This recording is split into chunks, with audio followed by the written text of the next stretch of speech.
Invito a la doctora Rocío Araujo Oñate, vicerrectora académica de la Universidad del Rosario y exconsejera de Estado. A Juan Gabriel Rojas, profesor de la Universidad Externado de Colombia. A Raúl Letelier Bartenberg, presidente del Consejo de Defensa del Estado de Chile. Y al doctor Pedro Pablo Vanegas Gil, consejero de Estado de la sección quinta, quien moderará este panel. Queridos panelistas, bienvenidos. Bien.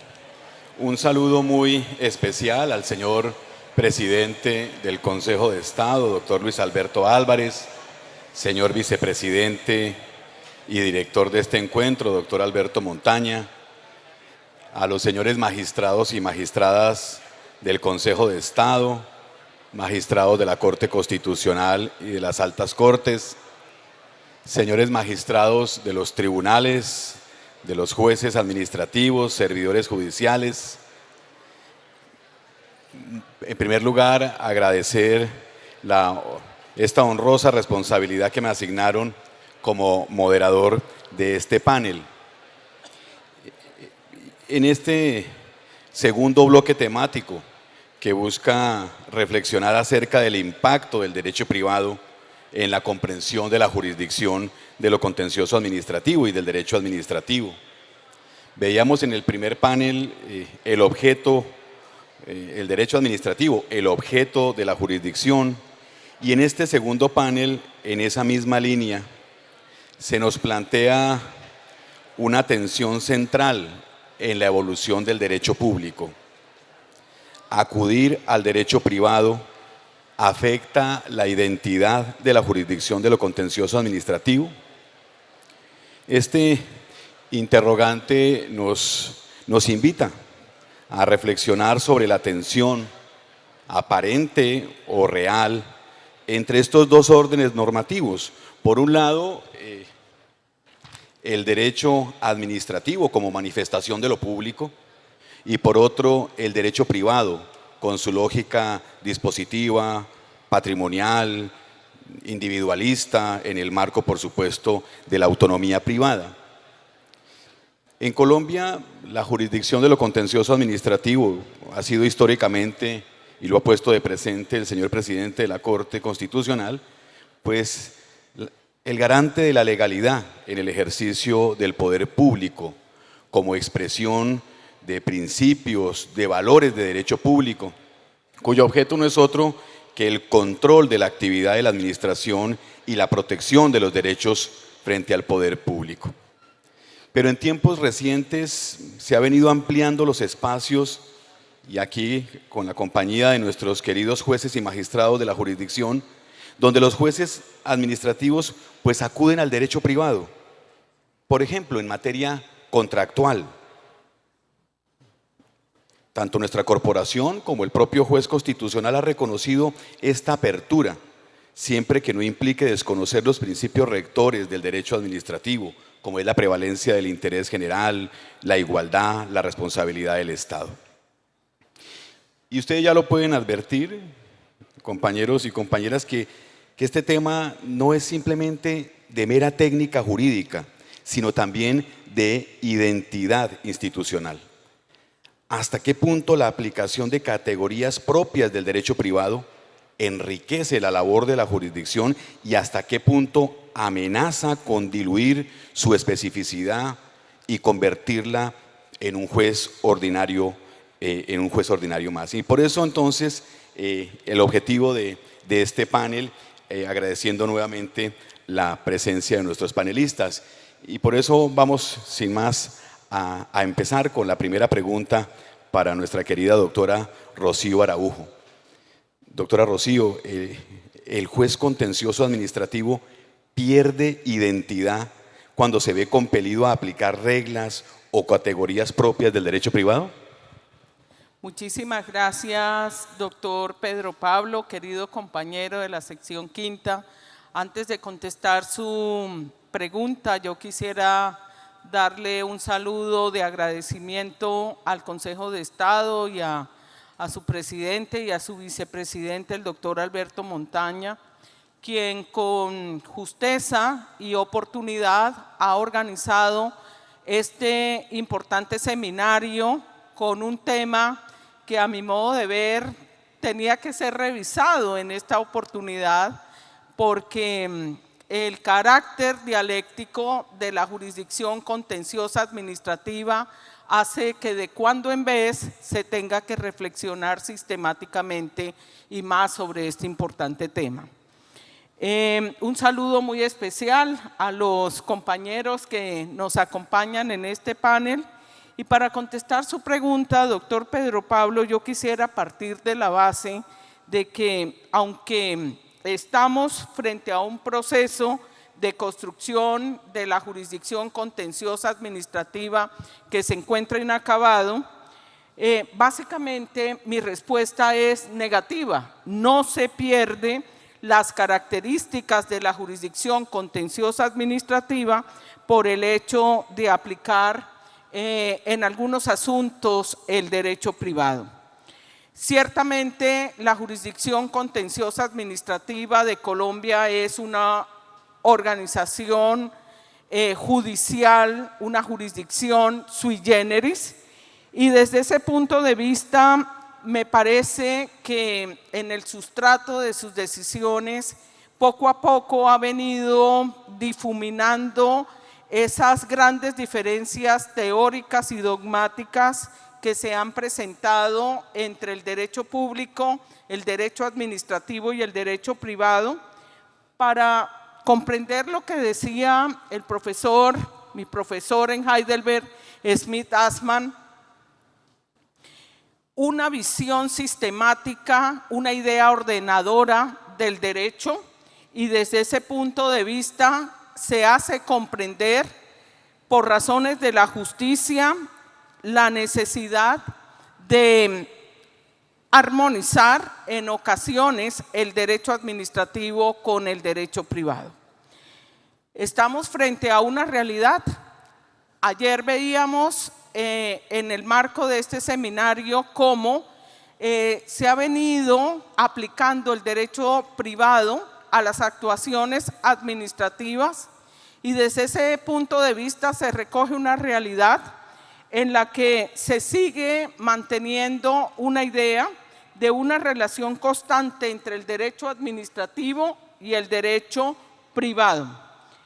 Básicamente, no obstante que tenemos un modelo de jurisdicción dual, pues básicamente de lo que se ha tratado, a mi modo de ver, en Colombia es de una intensidad del control frente a todas las actuaciones administrativas, una profundización del control frente a las actuaciones administrativas que hoy sabemos todos que ya no solamente se ve precisada a partir del control frente a las prerrogativas del poder público, sino que ha avanzado en una serie de actuaciones administrativas tal cual como se explicaba en el panel anterior. Hemos visto cómo el derecho privado hace presencia dentro de las actuaciones administrativas, de tal manera que para poder sustentar mi respuesta, doctor Pedro Pablo, me parece que es necesario en este momento, en el marco de esta reflexión, revisar y sistematizar esos casos en los cuales se ha visto la necesidad de implicar el derecho privado para efectos de poder precisar no solamente el objeto, sino también las competencias de la jurisdicción contenciosa administrativa. Sustento mi respuesta negativa en lo siguiente, pues básicamente acudo al principio dialéctico de la jurisdicción contenciosa administrativa, en el que básicamente parte de la base de entender un control de las prerrogativas del poder público a través del control del acto administrativo, para hoy, en palabras de Javier Barnés, constituirse en el barómetro del derecho público contemporáneo. Y básicamente, aquí en Colombia sí que se necesita un control contencioso administrativo basado en la voy a decirlo, en la violencia y en el conflicto armado que se ha presentado en nuestro país por largos años. Básicamente de lo que se ha tratado es de un poder de adaptación frente a diversos modelos puros, que básicamente en Colombia se ha buscado recoger una realidad práctica y básicamente encontramos un control intenso, un control profundo, pero también un control independiente de la rama ejecutiva, pero también de la jurisdicción ordinaria, haciéndolo depender del derecho. Básicamente de lo que se ha tratado es de propender por la vigencia real y material del Estado social y democrático de derecho, que incluye un sistema de protección integral de los derechos públicos subjetivos e intereses legítimos. Alberto Montaña y Andrés Fernando Ospina relievan un carácter indiscutible de nuestra jurisdicción contenciosa administrativa y es su fundamento constitucional. El artículo 237, tal cual como lo ha señalado Jorge Enrique Ibáñez en el panel pasado, ha señalado ese fundamento constitucional que ha implicado una certeza en la posición jurídica de la jurisdicción contenciosa administrativa desde antaño, desde la Constitución de 1886, desarrollada en 1913 y 1914, como todos lo sabemos, pero ratificada en la Constitución de 1991. Esa situación implica una posición jurídica de la jurisdicción contenciosa administrativa y frente a ello lo que es más importante es que la jurisdicción contenciosa administrativa, como lo explican estos profesores y el magistrado Montaña, pues básicamente no tiene por qué estar explicando la justificación de la jurisdicción contenciosa administrativa, porque tiene una posición constitucional y frente a ello, básicamente ha deducido una cláusula general de competencia que yo he denominado imperfecta, pero existe esa cláusula general de competencia. De tal manera que la forma como dirime el juez de lo contencioso administrativo, esa forma de decir el derecho, va más allá de un criterio de especialización frente al derecho administrativo y que yo diría su fuente principal es el derecho. La jurisdicción contenciosa administrativa en esos rasgos diferenciadores, en esos rasgos característicos de nuestro modelo, es además una jurisdicción contenciosa administrativa neutral e imparcial. De tal manera que básicamente de lo que se trata es de un poder independiente, pero también imparcial. Así las cosas, se podría, por ejemplo, pensar en que no resultaría del todo imparcial por el solo hecho de otra característica del Consejo de Estado como cuerpo supremo consultivo. Sin embargo, cierto es que ha mantenido un verdadero equilibrio entre la necesidad de prevenir litigios a través de la absolución de esas consultas y de la resolución de los conflictos de competencia de carácter administrativo con respecto de la función que le corresponde a la sala contenciosa administrativa.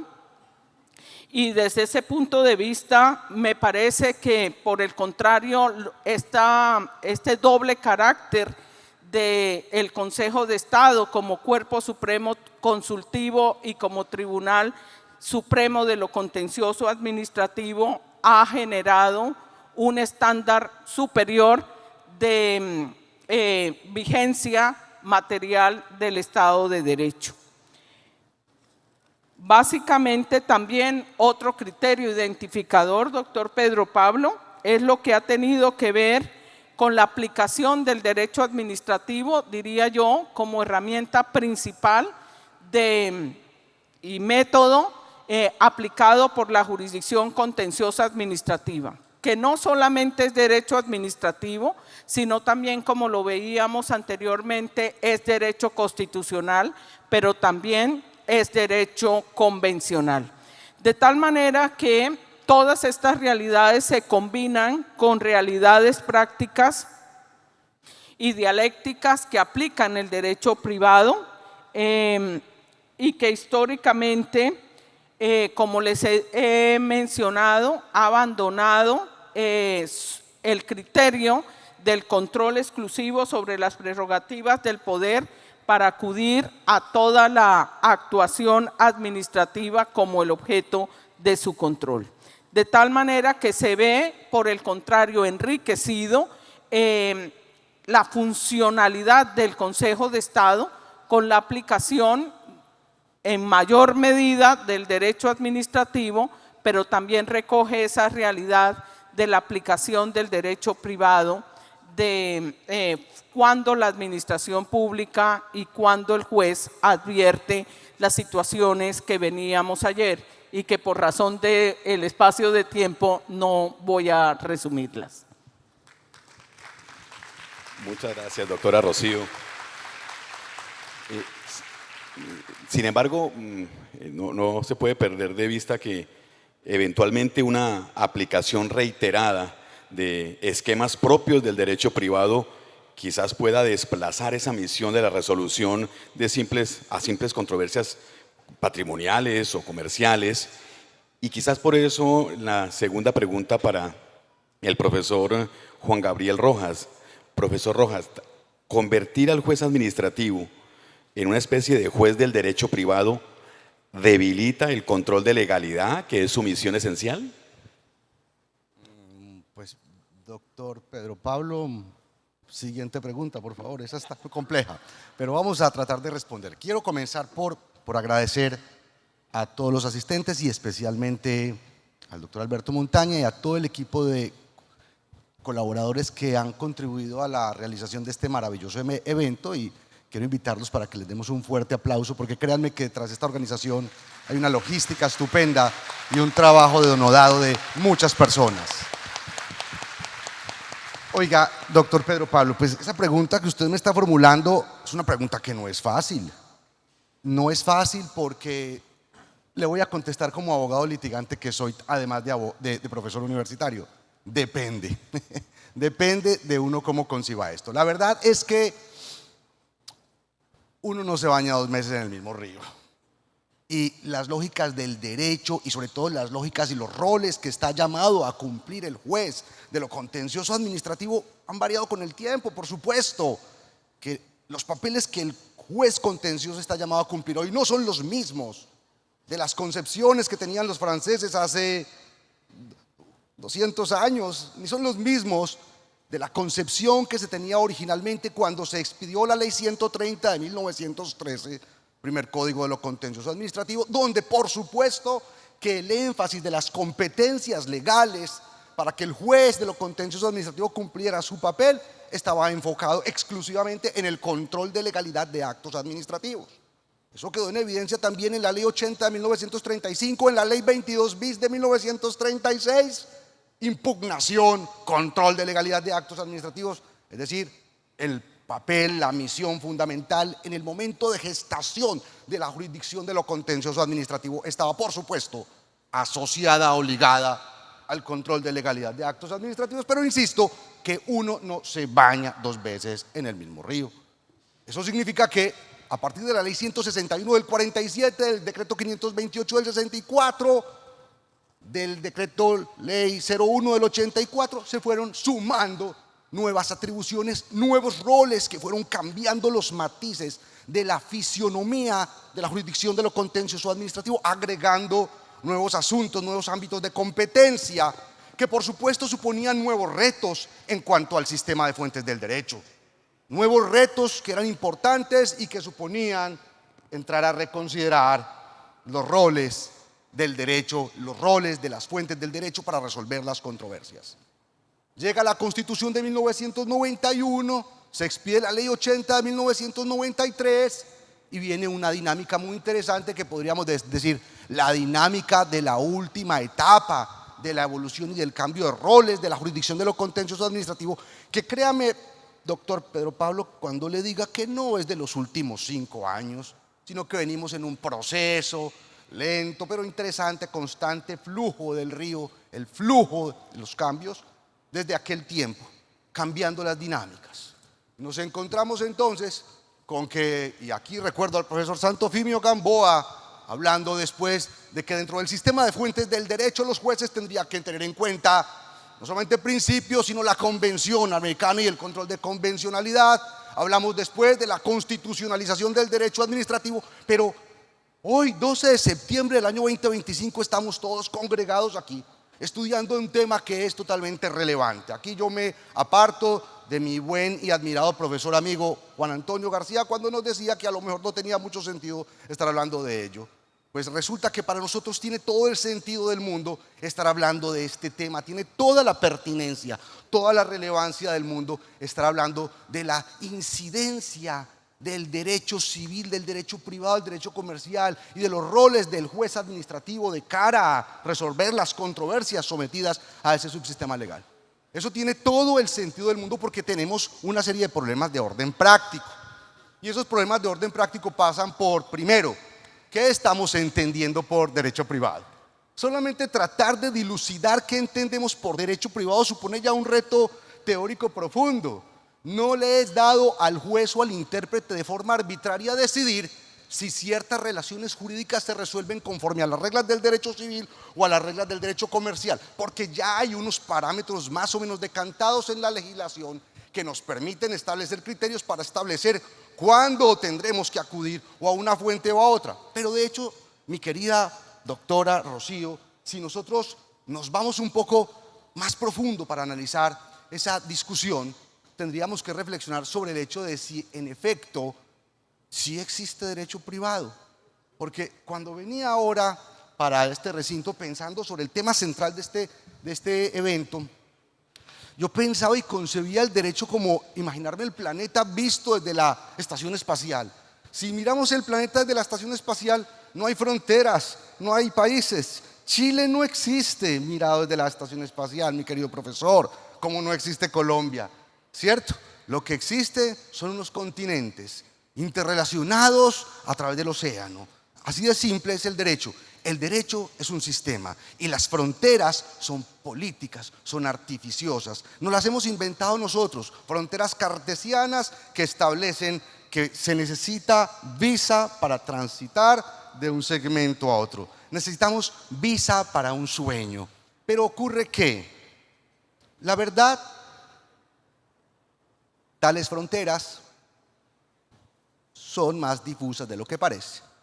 Trato de recordar yo mi clase de la Facultad de Derecho cuando me enseñaron sobre el contrato de compraventa de bienes inmuebles, doctor Pedro Pablo, y me decían que para uno hacerse dueño, en el curso de Derecho Civil Bienes, para uno hacerse dueño de un bien inmueble en Colombia, que se regía por las reglas del derecho civil, y me explicaron que ese era el paradigma del contrato civil, el contrato de compraventa de bienes inmuebles, y me enseñaron que eso se configuraba a partir de 2 elementos, título y modo. Título, la compraventa, modo, la tradición.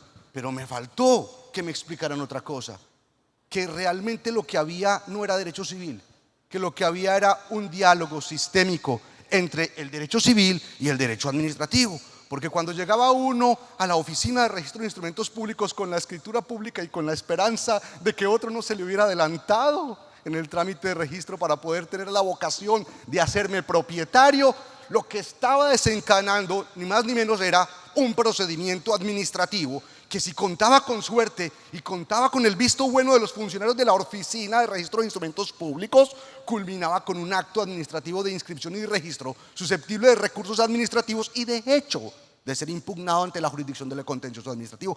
Yo quisiera que ese profesor me siguiera diciendo en la cara que eso era derecho civil, ¿cierto? Y con esto, simplemente para plantear lo siguiente, profesor Pedro Pablo, mencioné la ley 80 de 1993 porque he visto en los últimos años una tendencia muy interesante que tiene como punto de partida una sentencia de unificación del año 2020 quizá, donde se dice que los actos jurídicos de las empresas de servicios públicos domiciliarios no son actos administrativos y en consecuencia, y lógicamente con eso se deriva que si no son actos administrativos, pues el medio de control no puede ser de nulidad o de nulidad con restablecimiento del derecho, porque estas figuras están concebidas para cuestionar la legalidad de los actos administrativos, un tema bastante coherente.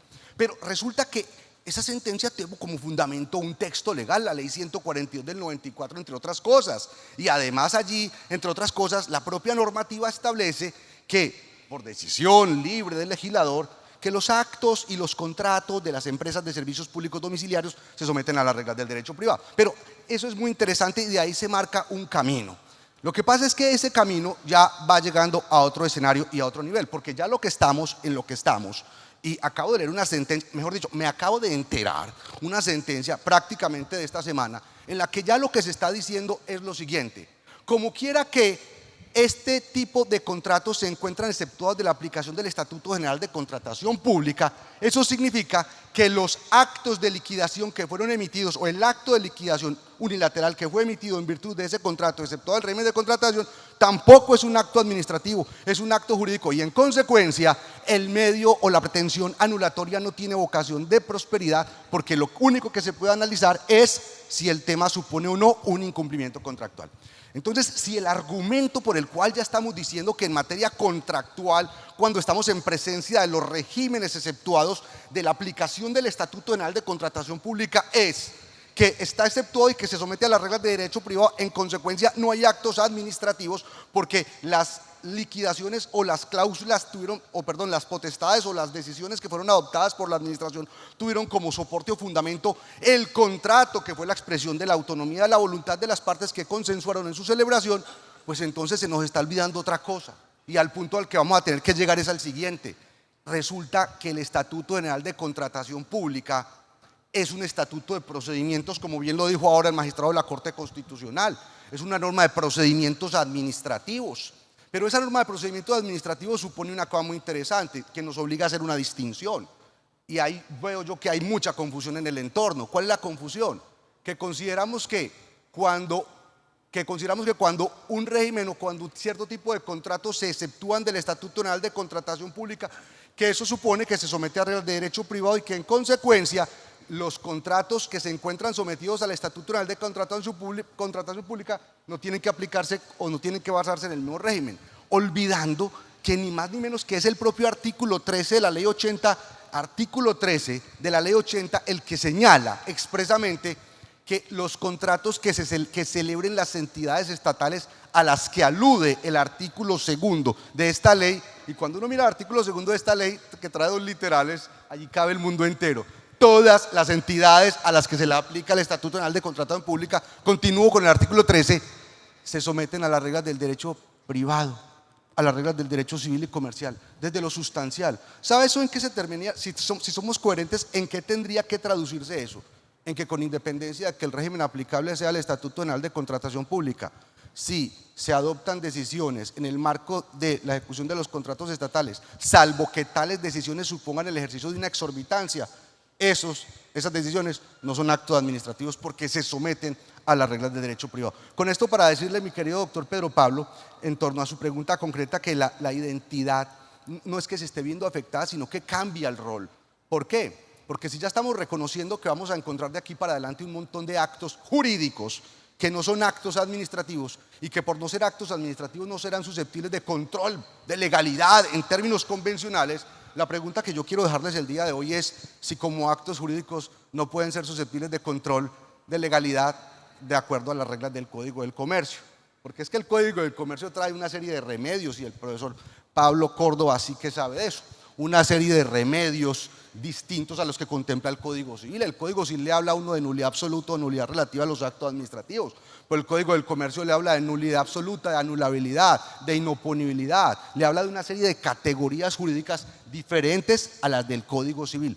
Luego el reto es monumental, porque el juez tendrá que entrar a delimitar a qué es a lo que alude cuando se refiere a normas de derecho privado, a normas del Código del Comercio, a normas del Código Civil, ¿a qué? Y si esos actos, por ya no ser actos administrativos, serán susceptibles de control de legalidad de otra forma distinta, no a través de las clásicas hipótesis del artículo 137, sino pensando en las tipologías de control que prevé, por ejemplo, el Código del Comercio, que son bastante amplias, ¿cierto? O el Código Civil. Alguien alguna vez me interpelaba, pero es que en el Código Civil no se establecen requisitos de existencia y validez de todos los actos jurídicos, porque de hecho el Código Civil trae muy pocos ejemplos de actos jurídicos. Y ahí es donde viene la pregunta. Sí, pero el Código Civil no trae un listado taxativo de actos jurídicos, sino simplemente enunciativos. Entre otras razones porque tenemos que recordar cuál fue el contexto histórico del Código Civil. Y creo que mucha agua ha pasado debajo del río, debajo del puente, desde que se expidió el Código Civil hasta que nos encontramos en este evento el día de hoy. O sea que el tema de la identidad, Pedro Pablo, puede que sí, puede que no, depende. Muchas gracias. Muchas gracias, profesor. El doctor Raúl podría estar diciendo en qué me metí, en qué me invitaron, especialmente porque en el diseño institucional chileno pues no tiene jurisdicción contencioso administrativa especializada, que genera un contraste pues con el modelo colombiano. Por lo tanto, en el modelo chileno hace que los jueces civiles conozcan de litigios contra la administración. Y quizás la pregunta, profesor Raúl, ¿cuáles podrían ser los problemas de ese diseño y qué clase o tipo de defectos tiene en el razonamiento judicial en esas condiciones? Aló.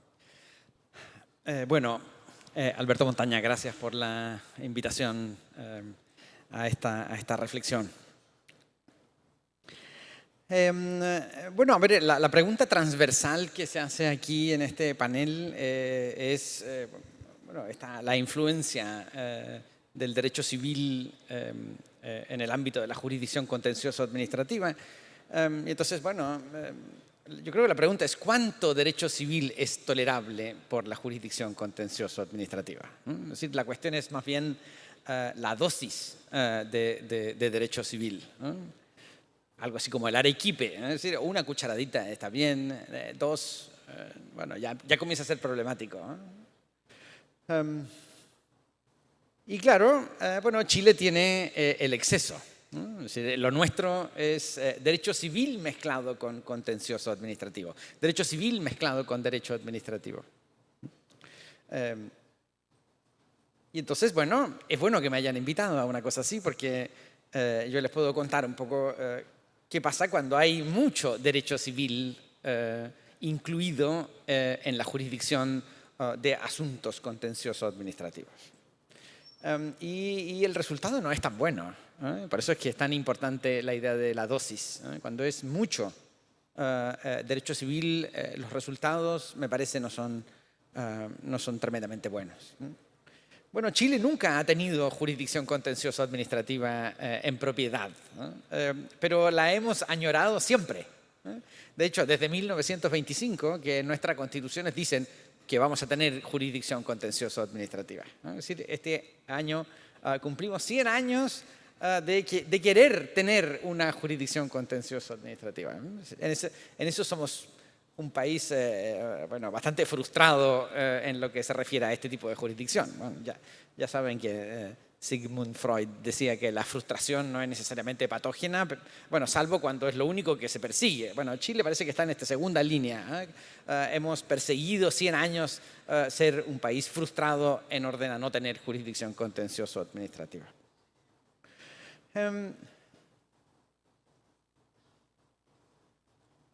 Con el tiempo hemos ido teniendo tribunales especiales que controlan los asuntos de la administración en algunos sectores.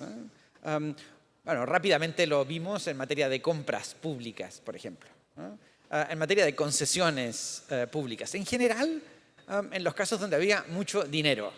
Y de hecho, en muchos de los casos fue una especie de imposición de mucho capital extranjero que quería entrar a invertir en el país y entonces, claro, se enfrentaba ante tribunales ordinarios que tenían procesos por 10, 15 años. Entonces, eso impulsó algunas reformas legales que crearon tribunales contenciosos particulares. Y entonces tenemos una regulación en materia ambiental, tenemos una en materia de compras, tenemos una en materia tributaria, aduanera, Y entonces tenemos esta mezcla de tener tribunales civiles que conocen de los asuntos de la administración y estos otros tribunales boutique, diríamos, ¿no? Tribunales que ven algunos asuntos de la administración. ¿Y cuál es el escenario entonces ahí principalmente vinculado con esta jurisdicción ordinaria? Lo primero es que los jueces nuestros transitan entre el derecho administrativo y el derecho civil sin problemas. Yo he visto también por algunas de vuestras intervenciones que en esto nos parecemos mucho a la manera en cómo se trafica con derecho civil en el ámbito contencioso administrativo. Es decir, en materia de responsabilidad extracontractual, no hay problemas en acudir a la idea de relación de causalidad que han construido principalmente el mundo del derecho civil y traerla al ámbito de lo contencioso administrativo. En términos generales, la idea de la culpa, que aquí ya denominan falla del servicio y que nosotros denominamos falta de servicio, lo hacemos de una manera bastante similar a lo que sería la culpa civil, ¿no? Es decir, es verdad, ya no hacemos ninguna reflexión sobre cuál es la intención del funcionario, ¿no? Pero en verdad eso ni el derecho francés clásico les importaba tanto cuál era la intención del funcionario. Entonces es una apelación algo injusta decir que lo que ha hecho el régimen de falta de servicio es quitar la intención. La intención nunca importó, ¿no? Y de hecho tampoco la intención importaba para la culpa civil. Lo que importaba era comparar un comportamiento con algo así como un comportamiento más o menos ideal, posible pero ideal, ¿no? Entonces, en esto tampoco hay gran diferencia entre la aproximación civil, diríamos, con una aproximación propiamente del derecho administrativo. En materia de contratos, yo diría que tampoco hay gran problema en este tráfico entre derecho civil y derecho administrativo.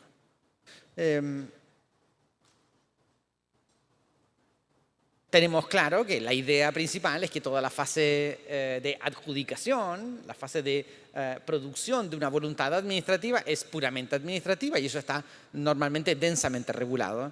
Y luego el cumplimiento, hasta hace muy poco en Chile era regido por el derecho civil y en cambio ahora lo colocamos dentro de este tribunal especial que ve todas las compras. Entonces, de cierta manera lo hemos administrativizado, pero en general las reglas sobre incumplimiento siguen siendo las reglas civiles. Y ahí entonces tampoco hemos tenido, yo diría, grandes problemas. En materia laboral hemos tenido un problema. Lo laboral es regulado allá por los tribunales, es visto los conflictos por los tribunales laborales ordinarios, que suelen no saber nada sobre estatuto administrativo, sobre función pública, y entonces, la regla ahí del principio prooperario rige en toda su plenitud y la verdad es que la comprensión de las relaciones administrativas suele ser ahí deficiente. Pero en general, y este es el punto más importante de qué sucede cuando hay una alta dosis de derecho civil inserta en la resolución de asuntos contenciosos administrativos, yo diría que el principal problema es un problema de razonamiento judicial, ¿no? Es decir, ¿cómo se aproxima un juez civil ante asuntos contenciosos administrativos, ¿no? Y esto suele suceder cuando la inyección, diríamos, de derecho civil en la resolución del asunto es alta, como es la que sucede en Chile. ¿Qué sucede cuando esto es así?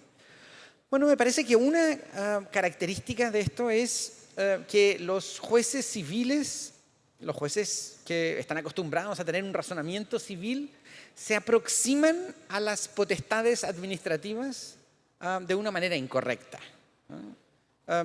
Lo que suelen hacer es entender que su rol es un rol, algo así como de un rol de compensación constante. Es decir, su objetivo es producir esa igualación de la cual hablaba el profesor Gardini y que se le atribuía a Albert Bendici, esta idea de el derecho administrativo es un derecho de privilegios, ¿no? Lo que tienen que hacer los jueces de este derecho civil es producir igualdad entre las partes. los jueces civiles suelen entender que el asunto que tienen entre manos es un asunto donde tienen que producir igualdad. Y por eso es muy fuerte el protagonismo que tienen ideas como control, ideas como derechos. Es decir, a lo único que le interesa a esos jueces es control y derechos. Control y derechos. Control porque el control para ellos siempre es bueno, controlar siempre es bueno, y derechos porque estamos en un mundo de derechos. Yo también he escuchado muchas conversaciones acá entendiendo que este es el gran rol que tendría la jurisdicción, control y derechos. Pero claro, hay una completa despreocupación con la funcionalidad de la administración. La administración necesita funcionar. Y en esa funcionalidad, hay también protección de otro tipo de derechos. Lo que pasa es que son derechos que no están en el conflicto contencioso administrativo. No, son conflictos, son en general intereses o derechos que le corresponden a otros que no están hablando en ese proceso judicial. Un juez que inyecta, un juez que toma demasiado derecho civil, es un juez que está preocupado del equilibrio y es un juez que no entiende la funcionalidad de las potestades. Y eso es naturalmente un problema. Y en segundo lugar, los jueces civiles, los jueces que resuelven sus casos con una alta inyección de derecho civil, son jueces que suelen hacer referencia a la convicción. Es decir, lo que les preocupa es estar convencidos de algo. Sus sentencias judiciales son sentencias a las cuales suelen hacer referencia de, en este caso, no se ha logrado convencer este juez de que hay un vicio en el acto administrativo. Lo que importa es la convicción. En materia de prueba, por ejemplo, lo que importa es la simple convicción de que se acreditó o no se acreditó un hecho que sirve como base para poder dar lugar o no a una acción de impugnación. El juez contencioso administrativo, en cambio, actúa menos por esta idea de convicción. El juez contencioso administrativo es un juez que entiende el problema, que entiende de lo que se trata, entiende la funcionalidad, entiende mucho más a la administración, entiende mucho más cuál es el rol que tienen también los derechos en ese juego administrativo, y entonces ya no le interesa tanto estar convencido de algo, sino que le interesa entender cómo se resuelve correctamente un asunto en la complejidad de lo contencioso administrativo. La inyección de una alta dosis de derecho civil trae aparejada simplicidad. El rescate de lo contencioso administrativo, en cambio, toma la complejidad, la aborda y la resuelve en el ámbito de la jurisdicción contencioso administrativa.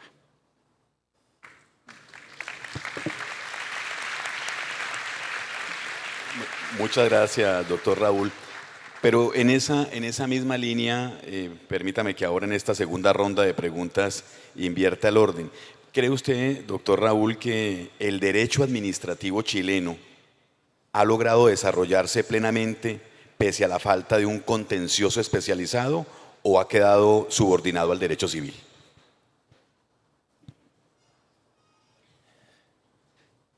Bueno, a ver, el derecho administrativo tiene en Chile, yo creo, un problema de conexión con la judicatura. Y esto, desde luego, sucede por el hecho de tener una judicatura civil que toma los asuntos administrativos.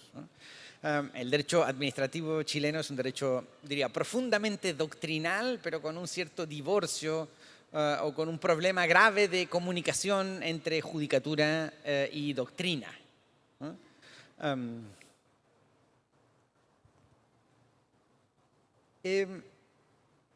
Y ese divorcio es un divorcio además que se ve con mucha fuerza en la manera en que los propios jueces también ven la doctrina. Es bastante común que esos jueces civiles apelen a la doctrina, pero luego hagan lo que quieran. En materia de responsabilidad extracontractual, responsabilidad patrimonial, por ejemplo, hubo un momento, también nosotros caímos en el influjo español de la responsabilidad objetiva, Y claro, hubo un momento en que la responsabilidad del Estado era objetiva. Eso decían los manuales, eso decían los trabajos más importantes. Y entonces teníamos muchas sentencias que decían la responsabilidad del Estado es objetiva. Pero cuando uno iba a ver el caso, claro, el caso era una persona que abre la puerta de un bus, como del Transmilenio, un bus del Transmilenio, y claro, cae a un hoyo de 3 metros. Claro, eso usted en realidad no necesita responsabilidad objetiva para poder condenar al Estado o al municipio en un caso como ese, ¿no? Es decir, en todos los casos, lo único que había era culpa. Lo único que se acreditaba era culpa. Lo único que se probaba eran, características de un funcionamiento correcto. Y entonces eran en verdad procesos de culpa, procesos de determinación de culpa, de falta de servicio, pero manejados ahí con el rótulo de la responsabilidad objetiva.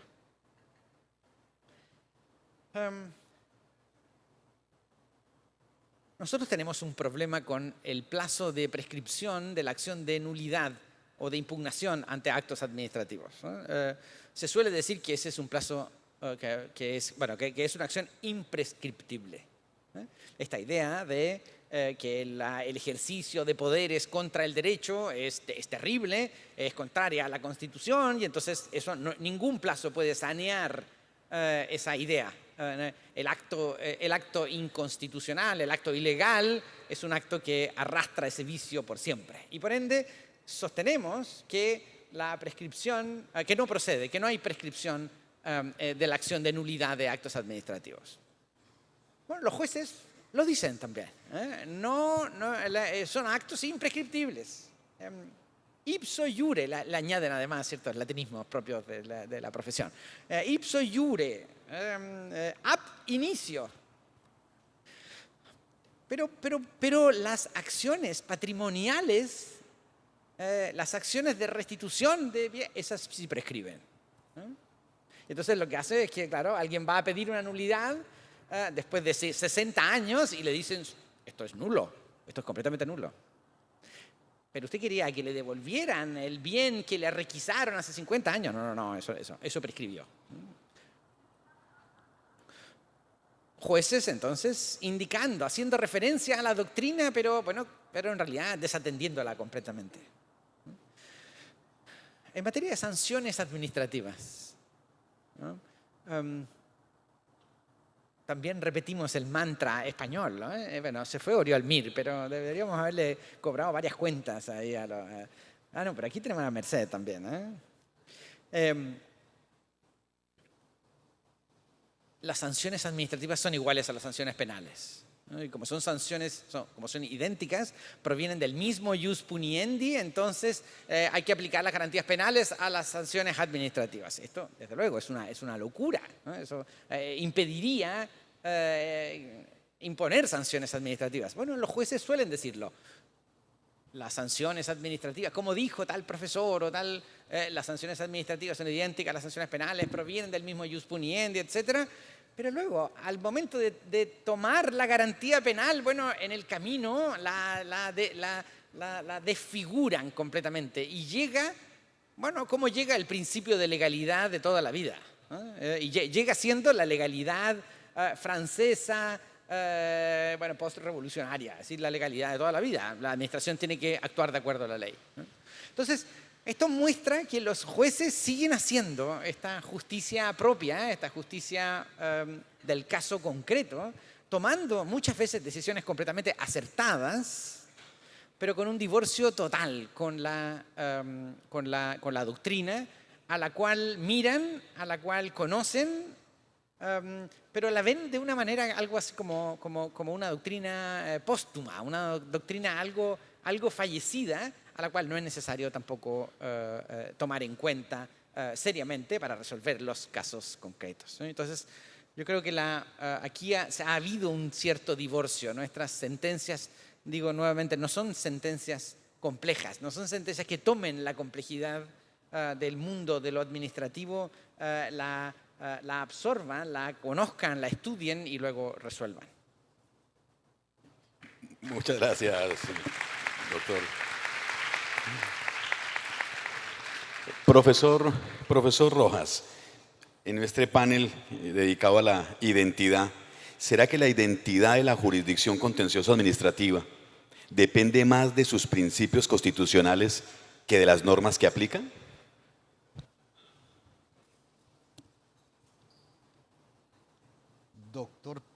Doctor Pedro Pablo, pero esa pregunta sí tiene complejidad. Porque, a ver, los principios de la jurisdicción contenciosa administrativa, ¿le entendí bien? Sí. Y la identidad de la jurisdicción depende más de los principios constitucionales que de las normas que aplican. Ok, muy bien, perfecto. A ver, para mí resulta muy difícil establecer una relación entre los principios constitucionales como factor de modelación de la identidad de la jurisdicción contenciosa administrativa, por una razón elemental, porque los principios constitucionales también le dan fisionomía a la jurisdicción ordinaria y a todas las estructuras. En otras palabras, si uno mira el artículo 103 del CEPAC, que habla del objeto y de los principios, lo que señala es que los principios de la jurisdicción contenciosa administrativa son los principios constitucionales, que son referentes para todo, al igual que los principios o las garantías del debido proceso. Entonces, me parece a mí que en efecto, entonces, si soy coherente con esto, la identidad a la jurisdicción contenciosa administrativa no se la dan los principios. La identidad a la jurisdicción contenciosa administrativa se la dan las normas. ¿Y cuáles normas? En principio, por supuesto, las normas constitucionales que tímidamente se prevén en el artículo 237 y siguientes de la Constitución, pero fundamentalmente las normas legales, que son las que históricamente han venido estableciendo atribuciones. La identidad de la jurisdicción contenciosa administrativa se encuentra asociada en el espacio y en el tiempo, sin venir a hablar aquí pues de física cuántica, por supuesto, tema que no domino, a lo que prevé la ley. La ley es la que va determinando los contornos, la norma positiva es la que va determinando los contornos de la identidad de la jurisdicción de lo contencioso administrativo. Atando eso con el tema central que nos convoca, ¿eso qué significa? Significa que la jurisdicción de lo contencioso administrativo de esta tercera década del siglo XXI, no solamente la jurisdicción que juzga las reglas sometidas o los conflictos asociados al derecho administrativo, sino que, como lo estamos planteando aquí, creo que ha sido más o menos un hilo conductor de las diversas presentaciones, al menos de las pocas que he podido escuchar, también del derecho privado, el derecho civil y el derecho comercial. Piensen por un momento en la hipótesis de una demanda de reparación directa formulada por la administración pública contra un particular. Por supuesto, no podemos pretender establecer un título de imputación basado en la falla en el servicio, ni en el daño especial, ni en el riesgo excepcional. Ni siquiera podemos basar esa reclamación en el concepto constitucional del artículo 90 del daño antijurídico. Allí, por supuesto, que la fuente nutricia de esa reclamación será de cabo a rabo la legislación civil, tal cual como si nos estuviéramos batiendo en franca lid en un juzgado civil. No nos debe parecer eso ninguna sorpresa, mis queridos asistentes a este evento tan importante, porque de hecho los jueces civiles también en su práctica profesional todo el tiempo están aplicando derecho administrativo en múltiples eventos. ¿O es que ustedes piensan que cuando la administración adelanta un proceso de expropiación judicial en virtud de las previsiones de competencia del artículo 399 del Código General del Proceso, que le asigna la competencia a los jueces civiles del circuito, la fuente sustancial o nutricia del tema de expropiación administrativa es el Código del Comercio o el Código Civil? Es el derecho administrativo. Tenemos que entonces distinguir que una cosa es quién tiene la competencia o qué procedimiento tramita para canalizar el conflicto, y otra cosa es desde el punto de vista sustancial cuáles son las fuentes del derecho. En esa medida, mi doctor Pedro Pablo, en mi opinión, que puede estar errada, pueden no compartirla, en mi opinión, Yo creo que la fisionomía, la identidad, el carácter identitario de la jurisdicción contenciosa está más ligada a las competencias, a las atribuciones que se encuentran previstas en las normas constitucionales o legales, más que en los principios. Los principios, como lo planteaba el profesor Juan Antonio García Amado, sirven para mucho y a veces no sirven para nada. Muchas gracias, profesor. ¿Será entonces, doctora Rocío, que es necesario repensar los criterios de competencia funcional entre jurisdicciones a la luz de los nuevos desafíos del Estado? Pues muchas gracias por su pregunta, doctor Pedro Pablo, pero antes de contestarla yo quisiera señalar que en realidad el principio por excelencia que se encuentra a la base de la jurisdicción contenciosa administrativa es la tutela judicial efectiva. Y desde ese punto de vista encontramos un fuerte sustrato constitucional a la base del artículo 104 que aquí muchas veces se ha referido en la mañana del día de hoy. De tal manera que desde ese punto de vista de lo que se trata no es solamente de asegurar una funcionalidad eficiente de la administración pública, sino también de propender por garantizar, por generar un sistema de protección jurídica integral a los antes llamados administrados hoy a esas personas dignas que hacemos parte del Estado. Pero doctora Rocío, pero ese principio también sirve de amparo a la Corte Constitucional para que cumpla su rol, o a todos los jueces de la República cuando deciden a través de las tutelas. La tutela judicial efectiva es un principio no solamente del contencioso, es un principio que caracterizaría a la jurisdicción en pleno, ¿no le parece? En sus orígenes, muchas gracias por esa interpelación, en sus orígenes la tutela judicial efectiva aparece como fundamento en el artículo 19.4 de la Grundgesetz, de la ley fundamental alemana, y se hizo especialmente para garantizar esas grandes asimetrías que se encontraban entre la administración pública y en general el Estado y los ciudadanos, las personas dignas. De tal manera que si bien hoy se ha extendido y así se habla comúnmente de una tutela judicial efectiva, extendida a toda la rama judicial, de todas formas me parece que es un elemento muy característico de la justicia administrativa y de la jurisdicción contenciosa, no solamente alemana, sino de la Comunidad Europea, y hoy traída por nosotros por el artículo 8 y 23 de la Convención Americana. De tal manera que desde ese punto de vista encontramos un principio que se ha venido reivindicando, este principio, el de la tutela judicial efectiva, para efectos de poder aminorar esas asimetrías que se infieren de la relación estatal con respecto de esas personas dignas. En segundo lugar, a mí me gustaría, para contestar esa pregunta, tomar en cuenta otro elemento. El profesor Raúl, el director del Consejo de Defensa del Estado de Chile, decía desde su óptica chilena cuánto de derecho civil es tolerable. Desde esa visión es muy importante ese elemento, pero desde nuestra visión me parecería que la pregunta que cabe a nuestra realidad es ¿cuándo resulta aplicable el derecho civil? ¿Cuáles son esas hipótesis en las que básicamente resulta ciertamente admisible la resolución de un conflicto jurídico con fundamento en el derecho privado?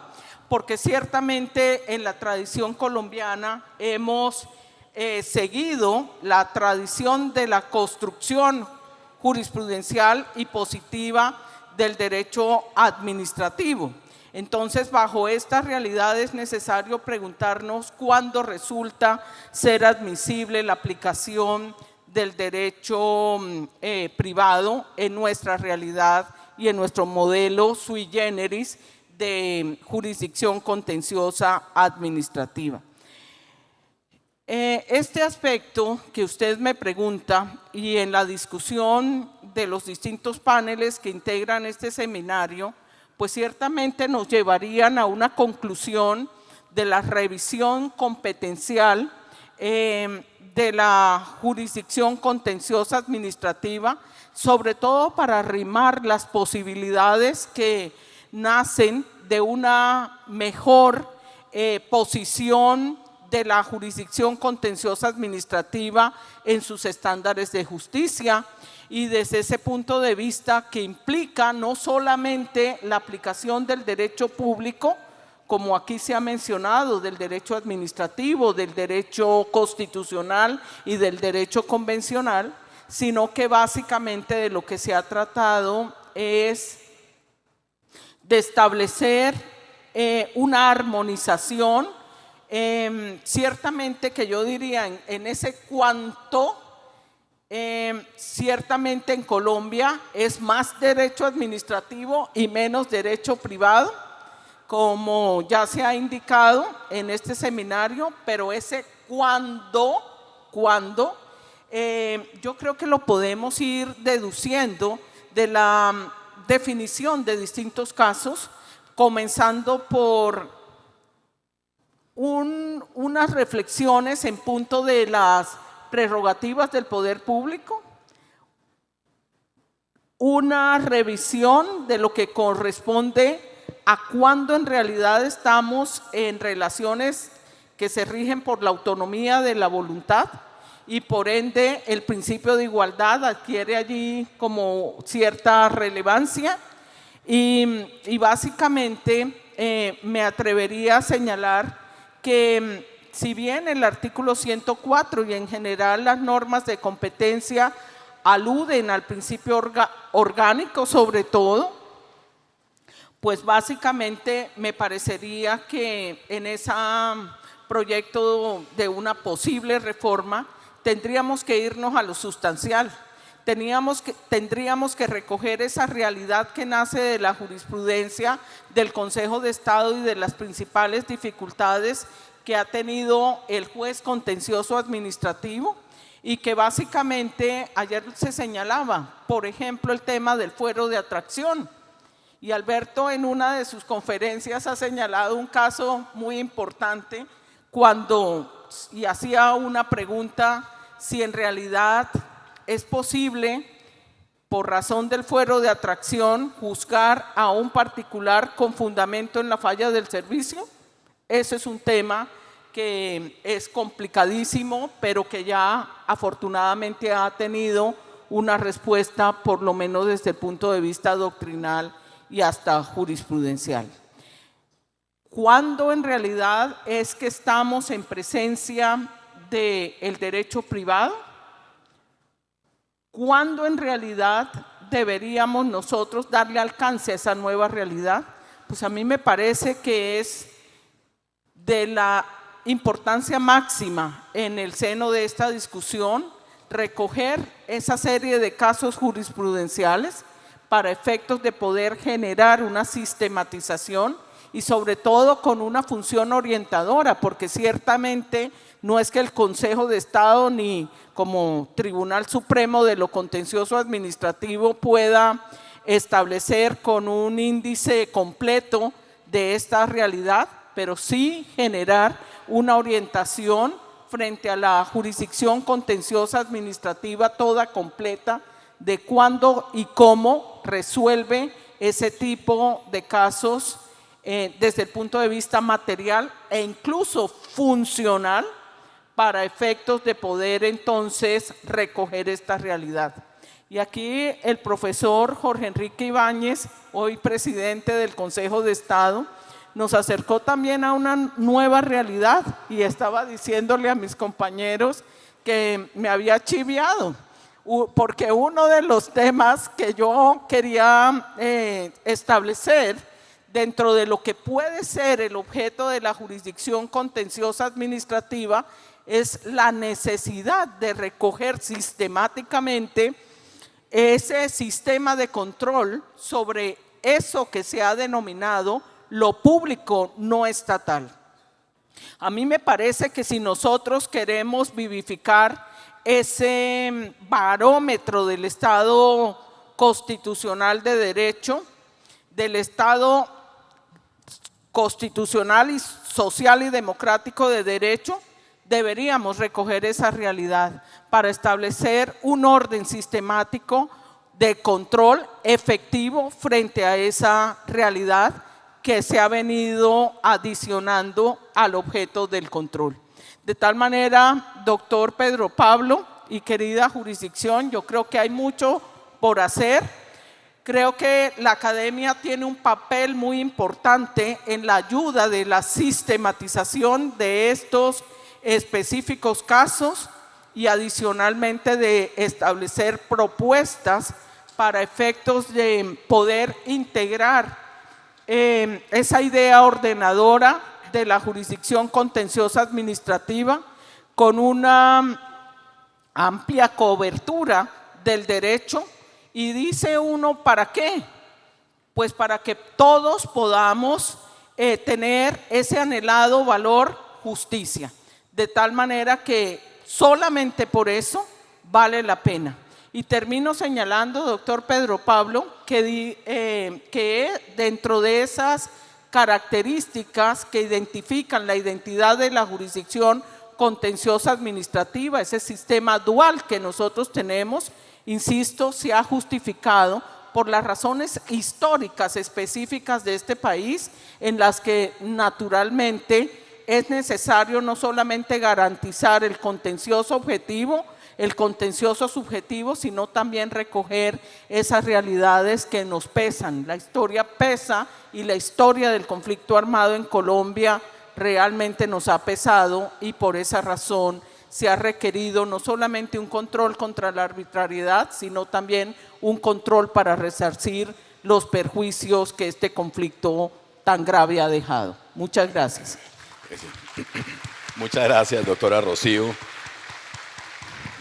Salgo en defensa de la doctora Rocío en ese lapsus. No crea usted que está siendo ungido como presidente del Consejo de Estado, querido doctor, ni más faltaría. Permítame, en nombre de la organización del encuentro del Consejo de Estado, agradecer profundamente a nuestros panelistas por la riqueza de sus intervenciones. Hemos escuchado perspectivas que nos muestran que la pregunta que orientó este espacio, acudir al derecho privado afecta la identidad de la jurisdicción, pues tampoco es que tenga una respuesta unívoca, sino que abre un campo de reflexión, de debate que es indispensable. De un lado, resaltar la necesidad de preservar la identidad de la jurisdicción, fundada en su misión constitucional de control del poder y de garantía del principio de legalidad. Desde esta visión, la aplicación de categorías de derecho privado, utilizando la expresión del doctor Letelier, ¿cuál debe ser la dosis? La dosis de derecho privado habrá de ser muy seguramente excepcional, siempre subordinada, por supuesto, a los principios propios de la jurisdicción. De otro lado, subrayar que la adaptación a contextos complejos exige hoy por hoy al juez contencioso su apertura también a institutos de derecho privado, pues solo así podrá responder a esa diversidad de relaciones en los que el Estado actúa, sin perder, por supuesto, la capacidad de protección efectiva de los derechos de los ciudadanos. Con esta discusión queda claro que la jurisdicción de lo contencioso enfrenta hoy desafíos mayores: preservar su identidad como juez del derecho público, sin desconocer la realidad de un Estado que interactúa con herramientas del derecho privado. El camino no está trazado de antemano, lo estamos construyendo con la jurisprudencia, con la doctrina y con estos debates académicos. De esta manera damos por concluido el panel. Muchísimas gracias a todos.